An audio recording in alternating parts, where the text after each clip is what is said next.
Olá pessoal, tudo bem com vocês? Aqui é o professor Roberto Barbosa com mais uma aula do sexto ano. Vamos lá? Vamos falar sobre ginástica? Então, na ginástica nós temos as capacidades físicas que são valências motoras que podem ser treinadas, podem ser modificadas. Elas podem, com o tempo, ter uma perda em relação à sua efetividade de desempenho, mas também elas podem ser melhoradas pouco a pouco com a questão do treinamento.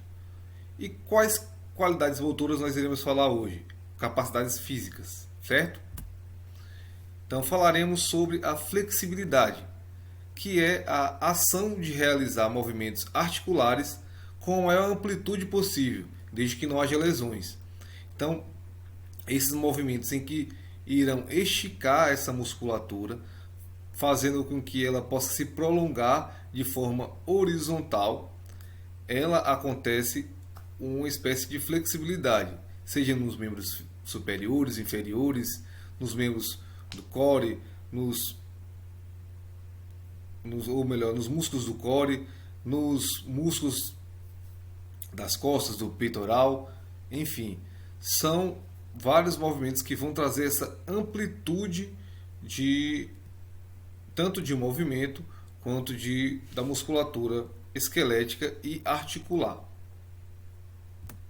Então nós podemos visualizar essa flexibilidade em atividades de alongamento, atividade de aquecimento mais voltados ao alongamento, práticas de yoga, nos exercícios de pilates, pode ser muito visualizado atividades de flexibilidade, nas danças, as quais elas precisam fazer esse alongamento da musculatura para conseguir fazer algumas posições e alguns movimentos específicos.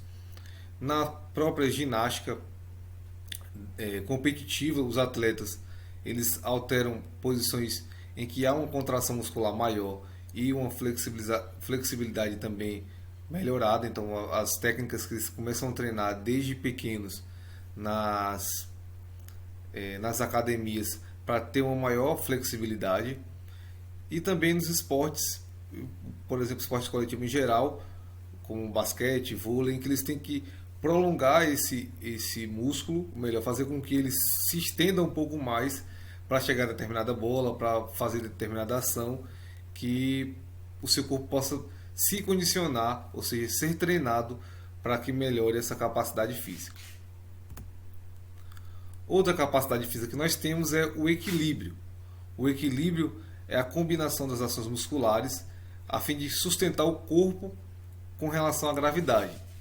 Então, esse movimento de se manter estável, seja ele parado ou em movimento, é a condição de equilíbrio, que pode ser feito sob três óticas diferentes. O equilíbrio estático, que é aquele em que a pessoa fica teoricamente parada.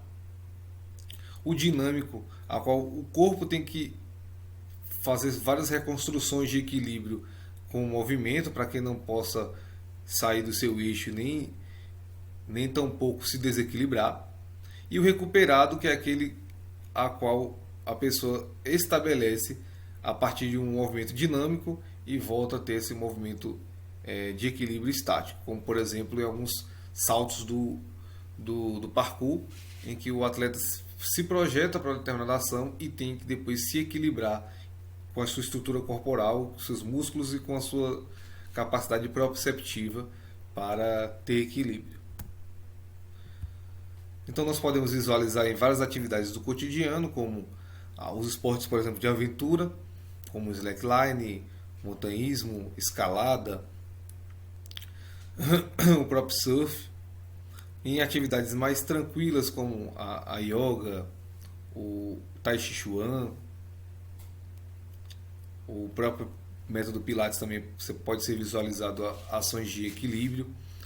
Nas práticas corporais de jogos populares, como por exemplo no jogo da amarelinha, nas atividades de equilíbrio dinâmico, em atividades que possuem corrida, eles têm que equilibrar o corpo sob essa perspectiva de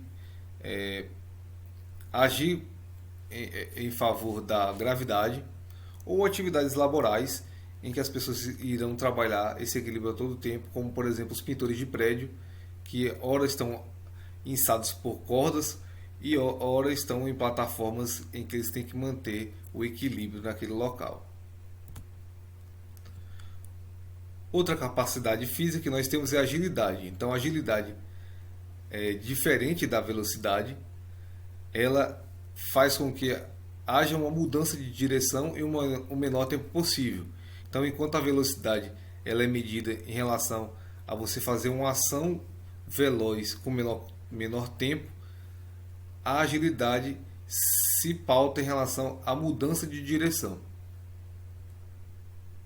Então, nós podemos visualizar essa agilidade nas práticas de execução em movimentos de academia, como as práticas de circuito, ou os treinamentos funcionais, nos esportes mais culturais, como por exemplo a pega da novilha,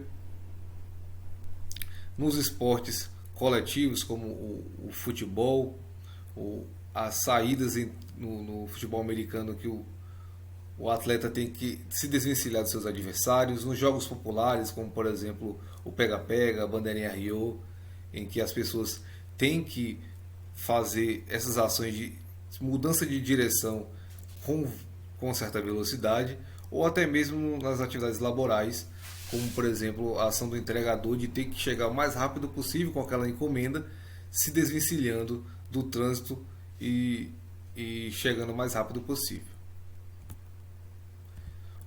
Outra capacidade física que nós temos é a coordenação motora. Então, a coordenação motora é a capacidade física de realizar uma sequência de movimentos corporais de forma coordenada, ou seja, de forma síncrona, e que possa ser realizada pelo indivíduo.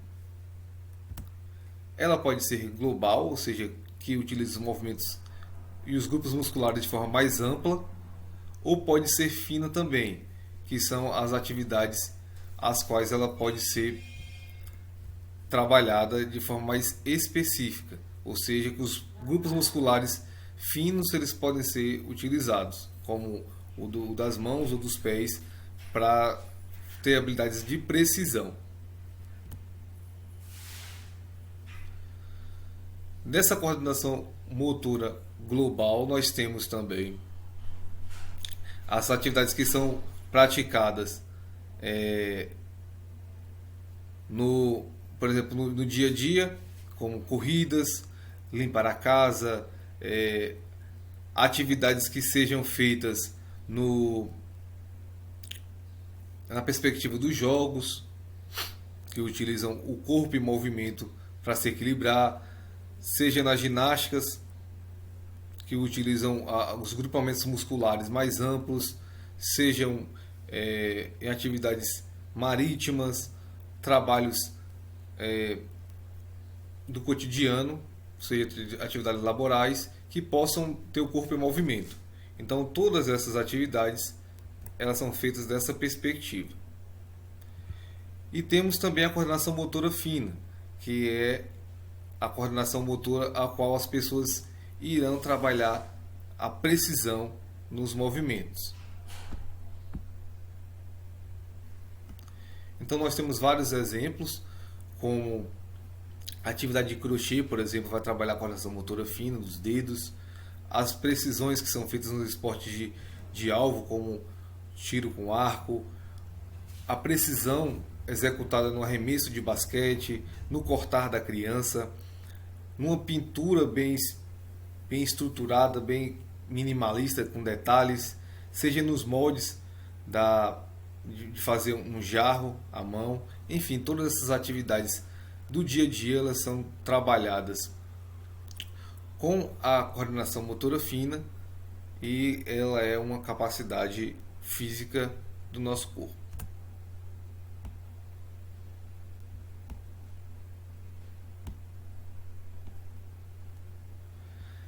Ela pode ser visualizada, ou melhor, relacionada com as habilidades gímnicas, sejam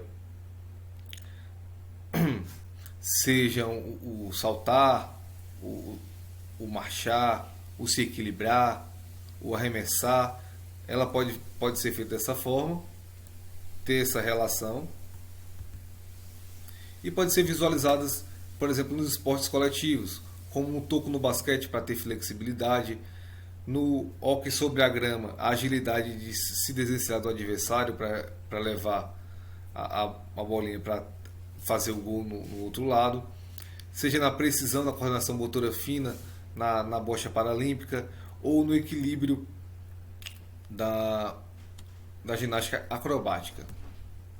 Nos esportes individuais também pode ser visualizado, como a flexibilidade nos esportes de luta, como o karatê, a agilidade numa partida de tênis, em que o atleta tem que se ir sempre para os lados o mais rápido possível, no parkour, fazendo os equilíbrios estáticos, dinâmicos e recuperados, e na precisão e coordenação que é feita no esporte do boliche. E na ginástica propriamente, nós temos, por exemplo, nessa imagem acima à esquerda, uma ação de flexibilidade na ginástica de trampolim, uma agilidade de pegar os objetos na ginástica rítmica, um equilíbrio na trave aqui da ginástica artística, e também um salto que pode ser executado no solo, utilizando vários grupamentos musculares, para dizer que a coordenação motora ampla, certo? Então eu agradeço a todos vocês que estiveram aqui comigo. Essa foi mais uma aula do professor Roberto Barbosa, aqui com o 6º ano, tá certo? Muito obrigado, até a próxima e valeu!